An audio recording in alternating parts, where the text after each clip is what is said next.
3장 1절에서 10절의 말씀을 중심으로 해서 미문 그리고 동문에 대하여라는 주제와 함께 은혜 나누기를 원합니다.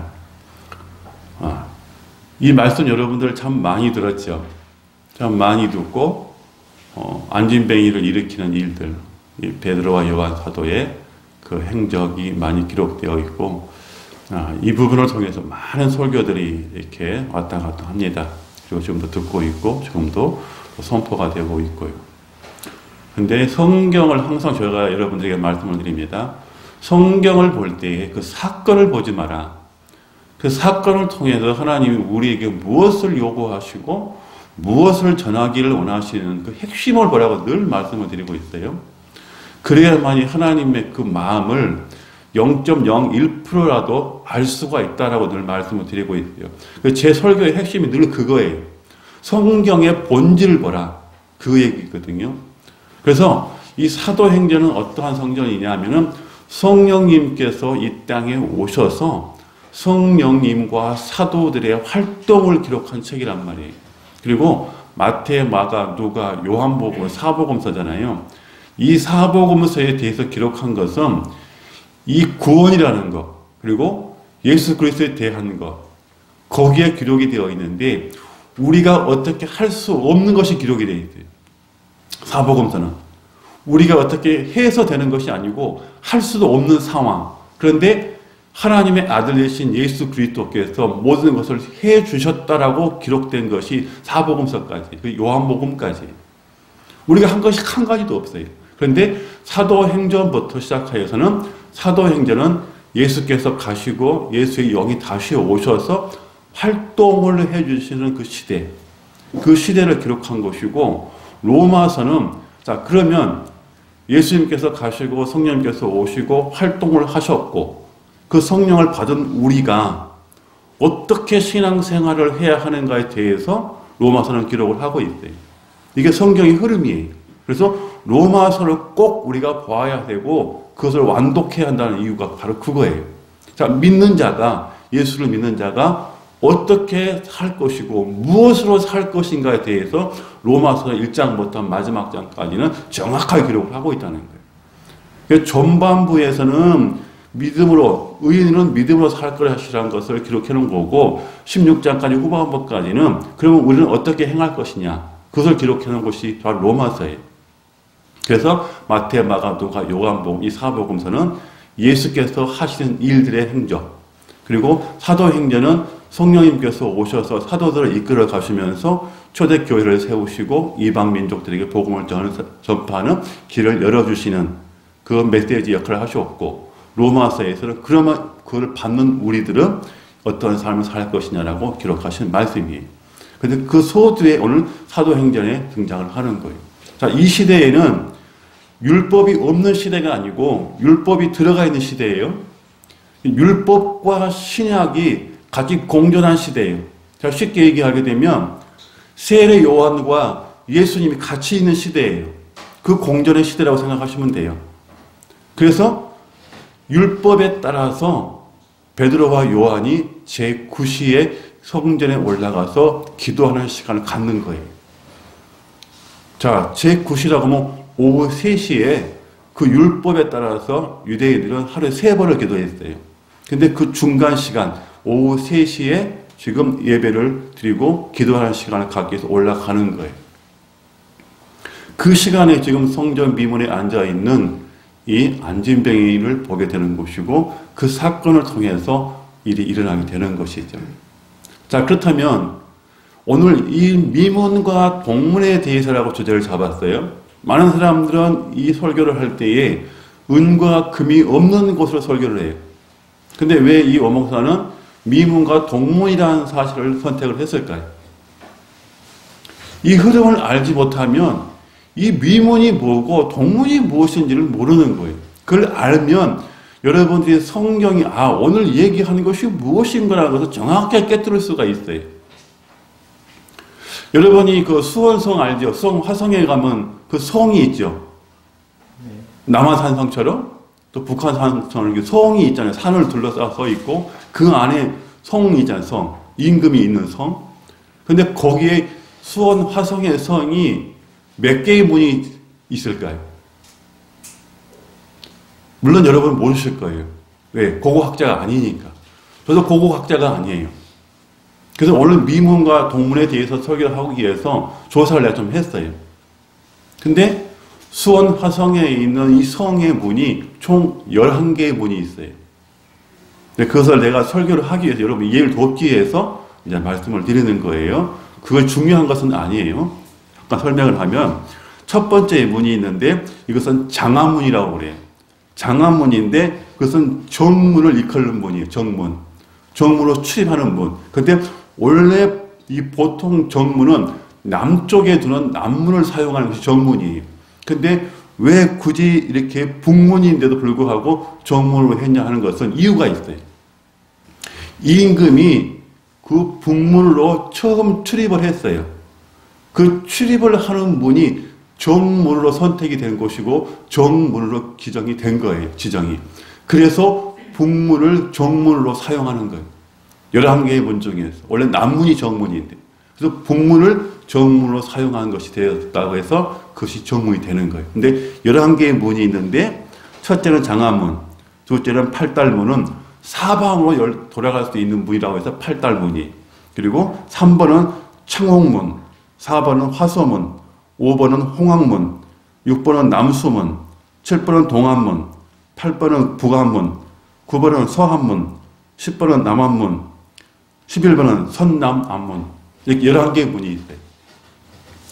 다 중요한데 가장 중요한 문은 북문. 왜? 임금이 행차한 문. 처음 들어갔던 문. 그것이 정문으로 선정이 된 거예요. 자, 그런데 오늘 성경에도 보게 되면 미문이라고 나와요. 미문. 이 미문이 어디에서 일컬어졌는지를 알아야 돼요. 그러면 성경의 해답이 금방 나와요. 왜 안진뱅이가 여기 앉아 있었고 왜 베드로와 요한 사도가 굳이 미문으로 들어갔는지를. 자, 그러면 그것을 찾기 위해서 우리가 좀 공부하기 위해서 구약시대로 조금만 거슬러 올라갈게요. 거기에 에스겔 44장을 봅니다. 에스겔 44장. 거기 1절과 2절을 보게 되면 그렇게 기록을 하고 있어요. 왜 오늘 사도행전에 이 미문이 나오게 되는지를. 에스겔 44장 1절과 2절. 다 찾으셨습니까? 자, 그러면 한번 누가 읽어주시길 바랍니다. 그가 나를 데리고 성소의 동쪽을 향한 바깥문에 돌아오시니 그 문이 닫혔더라. 여호와께서 내게 이르시되 이 문은 닫고 다시 열지 못할지니 아무도 그리로 들어오지 못할 것은 이스라엘 하나님 나 여호와가 그리로 들어왔음이라. 그러므로 닫아둘지니라. 예. 자, 그분이 어떤 분이라고요? 자, 하나님의 행차한 문이라고 되어 있죠. 근데 그분이 동문이라고 되어 있죠. 자, 그 문이 지금 사도행전에 나와 있는 미문이에요. 이 미문으로 와 있어요. 근데 원래 이 미문이 정문이 아니에요. 제가 여러분들에게 수원성을 얘기했던 것은 이 말씀을 이해하려고 하는 거예요. 자, 이 지금 미문이란 이 문이 동쪽에 있는데 이 미문이 정문이 원래 아니에요. 근데 오늘 에스겔 44장 1절에서 2절의 말씀처럼 여호와 하나님이 지나가셨다고 했잖아요. 그래서 그 문이 정문이 되는 거예요. 북문이.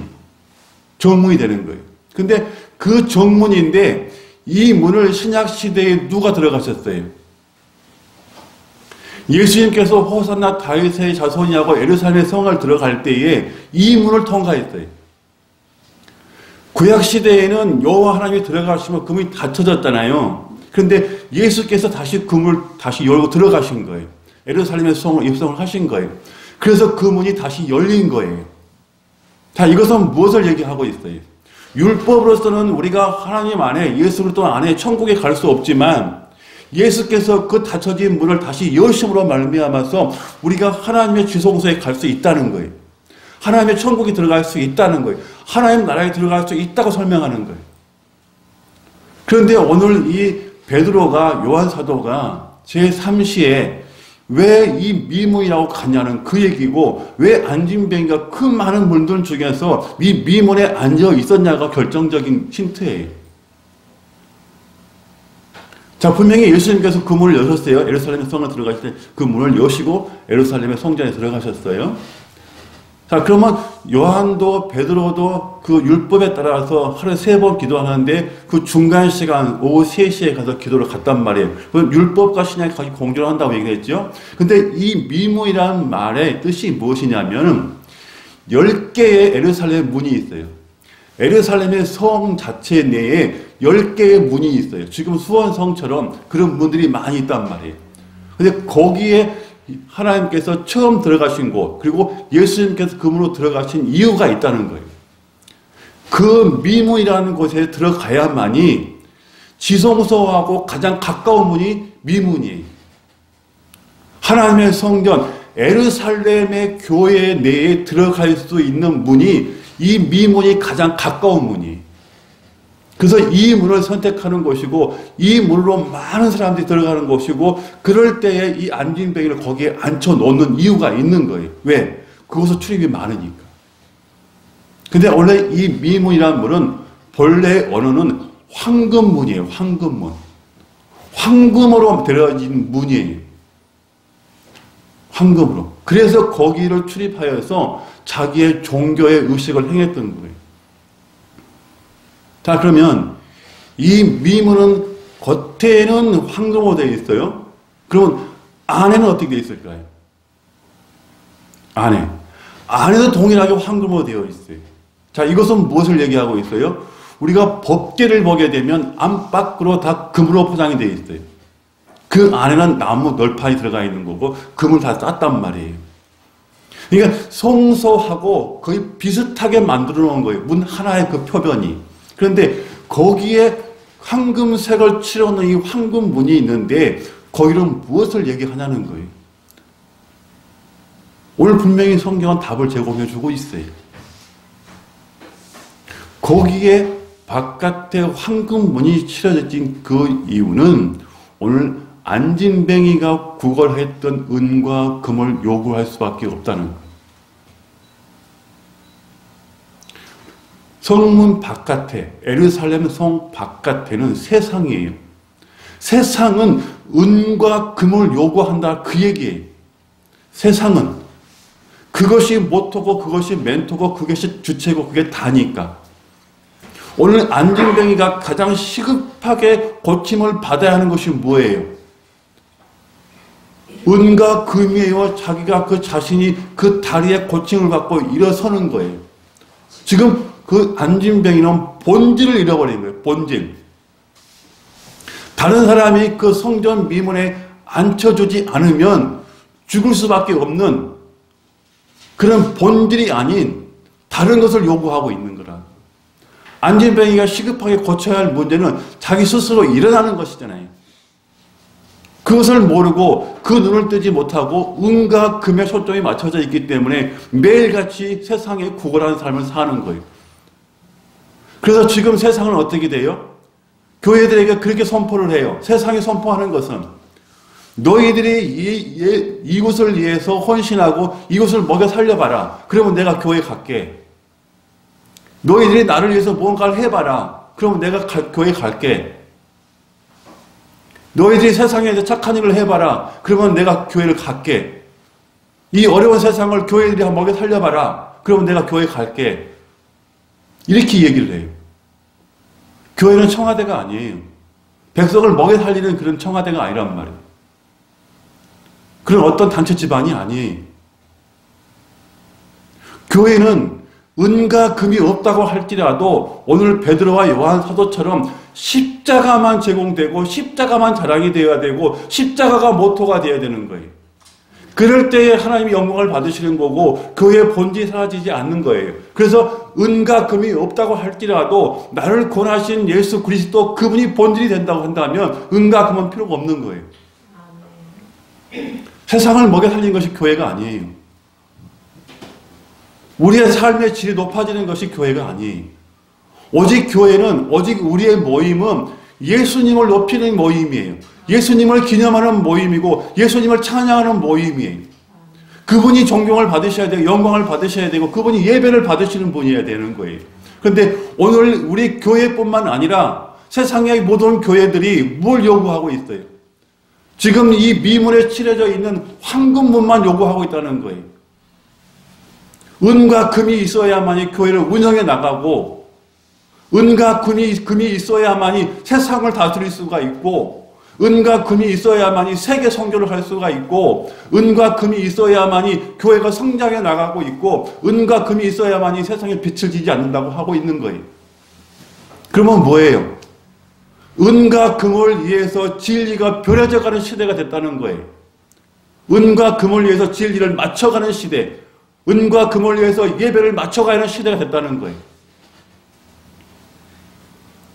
그러면 본래 예수님께서 지나가셨던 이 예루살렘의 성전, 이 미문의 본 의도는 사라지는 거예요. 오직 우리가 들어갈 수 있는 것은 예수께서 닫혀진 이 문을, 에스겔 선지자를 통해 닫혀졌던 이 문을 열고 들어가셨기 때문에 우리가 그 뒤를 따라 들어가는 거예요. 그래서 사도행전에 이 성령의 임하심으로 베드로와 요한이 예수님의 뒤를 따라 들어간 거예요. 그들이 먼저 간 게 아니에요. 성령님이 먼저 앞서 가셨기 때문에 그들이 뒤따라가는 거예요. 그게 사도행전의 핵심이에요. 사도행전 1장 8절에 예수님이 성령님께서 오셨으니까. 그런데 그 과정 가운데 그 많은 시간 가운데 베드로와 요한은 성전을 출입을 했지만 그 황금문을 출입을 했지만 이 안진병에 대해서 무엇을 봤냐는 거예요. 왜 베드로와 요한은 이에게 은과 금을 주지 않았을까요? 당연히 칭찬받아야 되죠. 믿는 사람도 믿는 성도들도 그들에게 동전 한 입을 던져줘서 그가 생활을 할 수 있도록 했는데 그것도 목회자가 하나님의 사도라고 일컬을 부르고 성령을 받았다고 한 사람이 그 사람을 구걸하지 아니하고 구제하지 아니하고 그냥 지나갔다 한다고 하면 지탄받아야 마땅하지요. 그러나 베드로와 요한 사도는 이제 성령이 임하심으로 그 안진뱅이의 본질을 보게 되는 것이죠. 안진뱅이는 절대적으로 요구하지 않았어요. 나를 이렇게 세워달라고, 내가 성전에 들어가게 해달라고 요구하지 않았어요. 은과 금의 초점이었어요. 그러나 베드로와 요한 사도는 거기에 맞춰지지 않았어요. 왜? 성령님이 베드로와 요한을 사로잡고 있었기 때문에, 그 십자가의 힘이 권능이 있었기 때문에 다른 것이 보이지 않는 것이죠. 그 안진뱅이의 본질이 무엇인지, 무엇이 먼저 해결되어야 하는 것인지 베드로는 그 안진뱅이의 영혼을 본 거예요. 그 영혼이 먼저 살아야만이 네가 구걸하지 않는 인생이 될 것이라는 것을. 그래서 베드로와 요한 사도는 성령의 도우심을 통해서, 성령의 능력을 통해서 내가 내게 은과 금은 못 준다 할지라도 내 안에 있는 그분 예수 그리스도 이름으로 일어나라 말씀하신 거예요. 그래서 그런 근본적인 것을 해결한 거예요. 근본적인 것을. 은과 금이 해결된 것이 아니고 근본적인 자신의 안진병의 삶이 해결된 거예요. 자, 그렇다면 오늘 우리 신앙과 우리 교회는 어떨까요?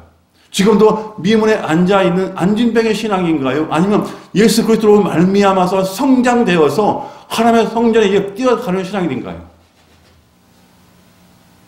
오늘 성경은 그것을 얘기하는 거예요. 은과 금의 초점을 맞춰버리게 되면 물질 만능주의 신앙이 되는 거예요. 교회에서 동일하게 은과 금을 요구할 수밖에 없어요. 그 은과 금을 통해서 진리가 변해져 가고 있고 진리를 맞춰가야 되기 때문에. 그러나 이 베드로와 요한 사도가 요구한 것은 진리는 항상 그대로예요. 진리 안에서 모든 걸 하라는 거예요.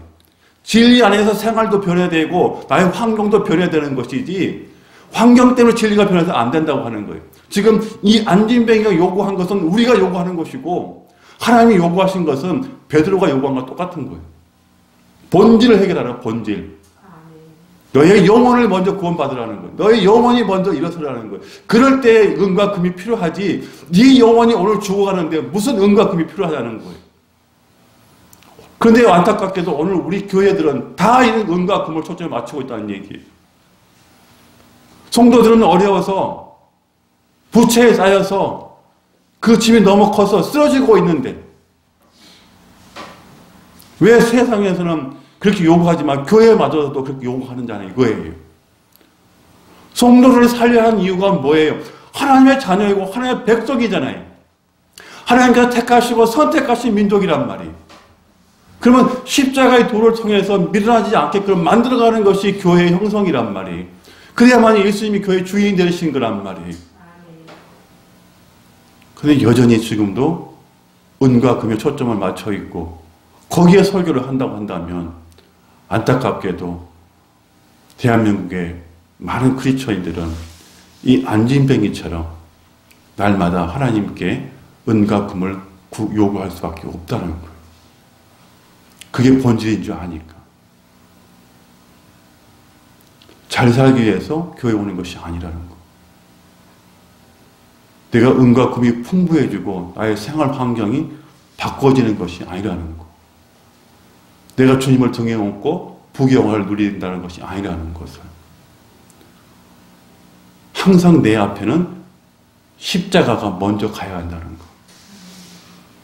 그럴 때 하나님께서 오늘 우리들에게도 먹고 마심에 해결됨이 있을 것이고 아무것도 염려하지 말라고 하시는 거예요.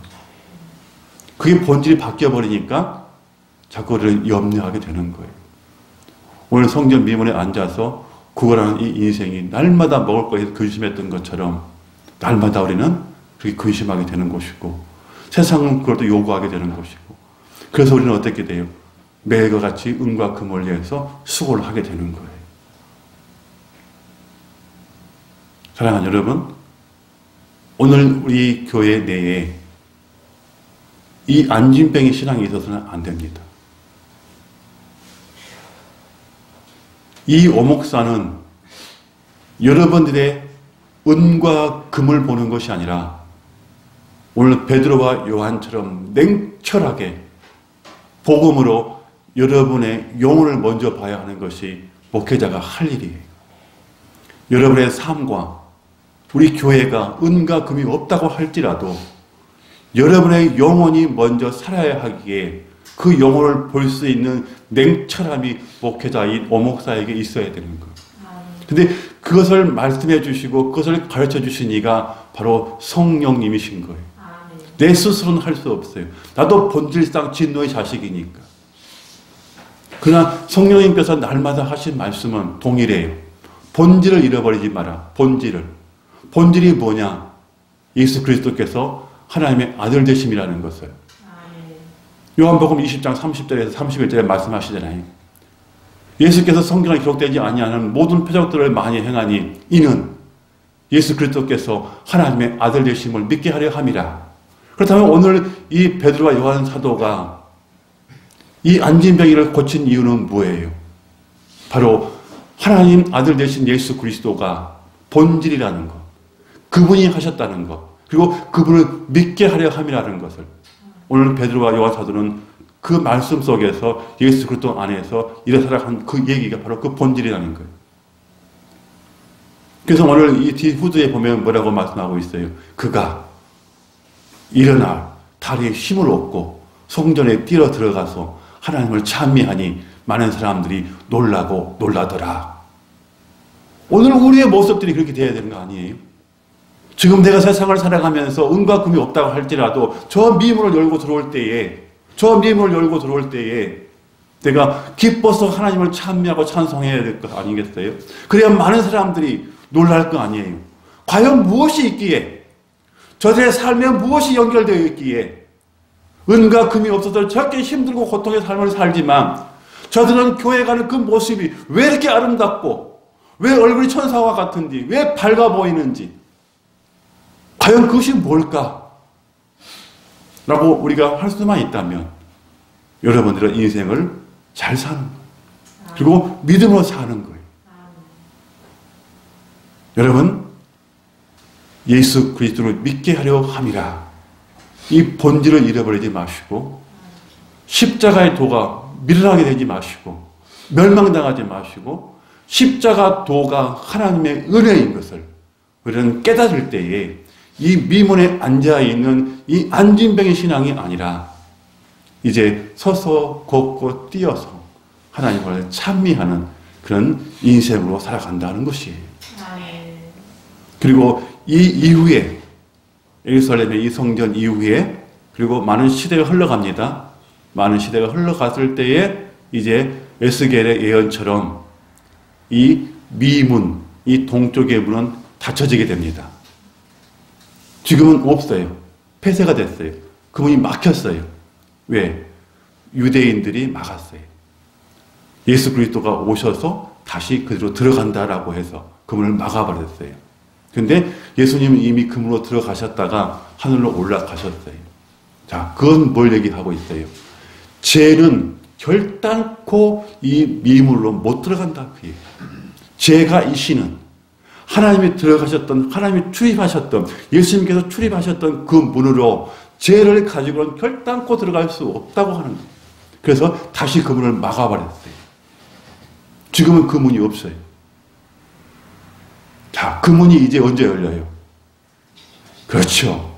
예수님께서 다시 재림하시게 되면 모형으로 보여줬던 예루살렘의 교회의 문이 닫혀진 것이 아니라, 그것이 열리는 것이 아니라 하늘의 천상의 예루살렘의 문이 열리는 거예요. 거기를 우리는 들어가야 되는 거예요. 그것을.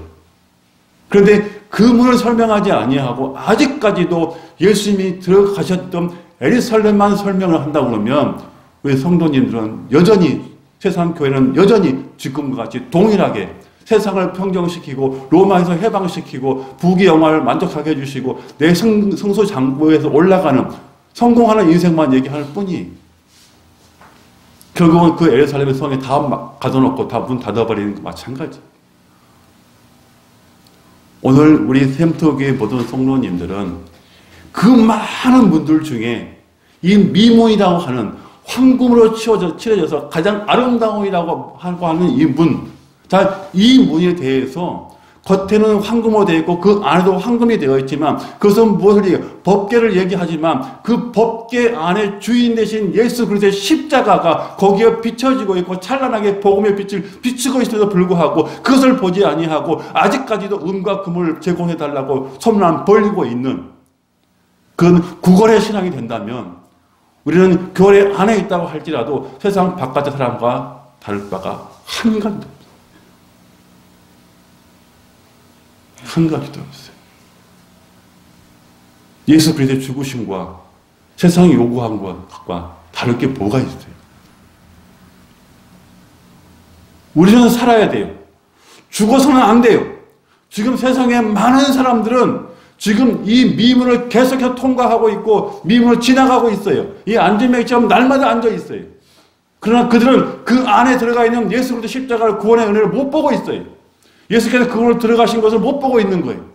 그런데 우리는 예수 그리스도의 그 은혜, 성령의 도우심을 통해서 그걸 볼 수 있잖아요. 그러면 그걸 볼 수 있다는 것은 뭐예요? 십자가의 공로에는 그 누구도 그 미문에 들어갈 수 없다라고 하는 것. 그걸 알면은 우리의 본질이 어디에 가 있는 것을 알잖아요. 그 본질을 잃어버리면 날마다 우리는 이 안진뱅이처럼 구걸하는 신앙밖에 안 되는 거예요. 누구에게 구걸해야 돼요? 날마다 예수님께 구걸해야 되고 날마다 세상에 구걸해야 되는 거예요. 그러면 은과 금은 많이 축적이 되어 쌓였다고 할지라도 예수님께서 한 청년에게 말씀했던 것처럼 네가 오늘 밤 네 영혼을 내가 가져가면 네 쌓아둔 은금이 누구 것이 되겠느냐 라고 말씀하신 그 말씀이 오늘 성전 미문에 앉아있는 우리들에게 말씀하시는 거예요. 네 영혼을 먼저 생각해라. 먼저 일어서라. 그리고 은과 금을 요구해라. 그 얘기. 오늘 우리는 예수 그리스도의 십자가의 그 공로로 하나님의 자녀가 되었고 이 아름다운 미문에 들어가서 예배를 드리는 사랑하는 성도들이 되었습니다. 자, 그렇다면 여러분의 본질은 무엇입니까? 여러분의 본질은 오직 예수 그리스도의 십자가의 본질이 되어야 됩니다. 그리고 거기에 대해서 일어서야 됩니다. 그럴 때 우리에게 은과 금은 필요한 것이지 우리 영혼이 안진뱅이가 되어 있는데 은과 금이 무슨 필요가 있습니까? 오늘 내 생명을 부른다고 한다면 그것이 내 생명을 연장시켜 줄 수 있을까요? 은과 금은 우리에게 필요한 것이지만 우리의 영혼을 만족시키지는 못한다는 사실이에요. 우리 영혼을 천상으로 올리지도 못한다는 거예요. 그것 또한 피조물에 속할 뿐이 그러나 우리를 영원한 저 천국의 미문으로 인도하실 분은 오직 예수 그리스도 그분밖에 없다는 사실이에요. 사랑하는 여러분, 이제 말씀을 정리하려고 합니다. 제9시의 기도 시간에 베드로와 요한이 성전에 올라가서 기도하러 갔을 때에 그 미문에 앉아있는 안진뱅이를 보았을 때에 그는 동전 한 입을 주는 것이 아니라 그 영혼을 바라보고 그 영혼에 대해서 예수 그리스도를 선물로 주므로 그가 예수 그리스도를 영접하고 그 미문 안에 들어가서 다시는 고란 인생이 안 되고 하나님을 찬미한 인생이 되어서 하나님 영광을 올리고 많은 사람들이 두려워 떨면서 그를 증거한 삶을 사는 것을 보게 됩니다. 이것이 바로 그리스도인의 본질입니다. 그리고 교회의 본질입니다. 그리고 목회자의 본질입니다. 목회자는 십자가의 도를 잃어버리면 끝납니다. 차라리 안 하는 게 나아요. 성도들에게 교회를 세우기 위해서 은과 금을 요구하고 은과 금, 생활의 환경 때문에 생활 변화 때문에 진리를 변화시키고 진리를 바꿔간다면 목회자 그만해야 돼. 차라리 공무원 생활을 하는 게 나아요. 아니 공무원 생활 아니라 할지라도 질통을 지는 게 나아요. 그 영혼이 살 수 있는 방법이 그거니까. 자기 영혼도 죽고 하나님의 그 귀하신 천하보다 귀하신 그 백성들의 영혼까지 죽여가면서 은과 금을 요구한다면 할 필요가 없는 거예요. 그러나 십자가의 도는 여전히 교회에 살아있어야 되는 거예요. 그것이 교회의 본질이고 세상에 줄 수 있는 것이 십자가의 도인 거예요.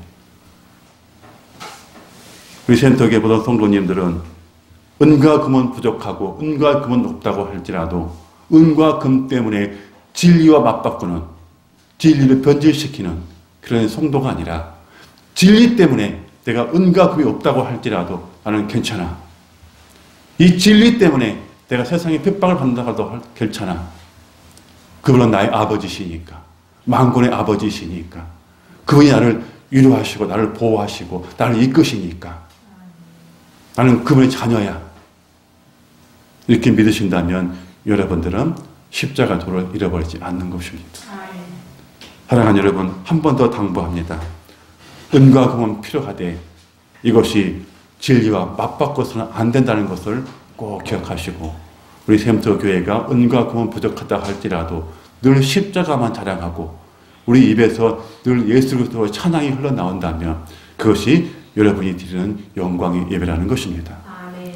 그런 예배를 꼭 드리시고 복받는 인생이 되시기를 주님의 이름으로 축원합니다.